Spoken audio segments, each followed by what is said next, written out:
Hi guys, good evening तुम्हा सगळ्यांना।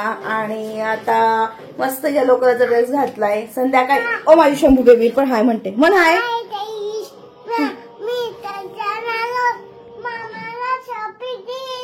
बर बर। सो आता येलो कलरचा ड्रेस घातलेला आहे। कुठे जात असेल मग मी आता सोनिकाच्या हळदीला, आणि आता मी एकटी जाते। आता तिला काम आहे थोडंसं, आता तो काम करतोय तो मी जाते आणि माझ्या मैत्रिणीची हळद एन्जॉय करण्यासाठी।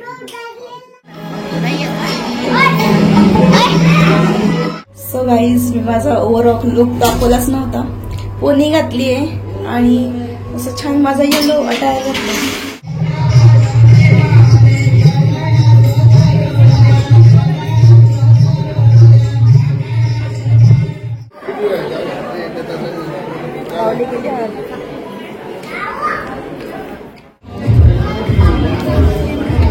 हा सीन पाहून मलाही माझे दिवस आठवतात।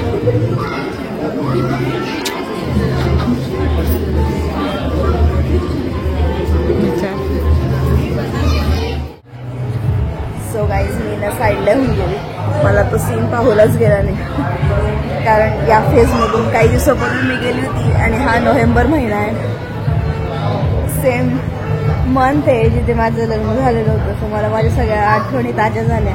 ती तिच्या आई वडिलांना जशी मिठी मारून रडत होती, काही वेळासाठी मला डोळ्यात पाणी येऊन गेलं। आणि माहिती मी इतक्या वर्षापूर्वी जेव्हा असं म्हणायची ना की का रडतात का रडतात, पण जेव्हा ते इमोशन्स स्वतः फील करतो तेव्हा समजतं का रडतात।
सो जेवायला बसलेलो आहे आणि सकाळी मला दाखवता नाही आलो होतो, घाई घाई होती, शंभू पण होता म्हणून। पण आता पातोळ्याची भाजी, भेंडीची भाजी, पोळी, वरण भात वगैरे असा मेनू आहे।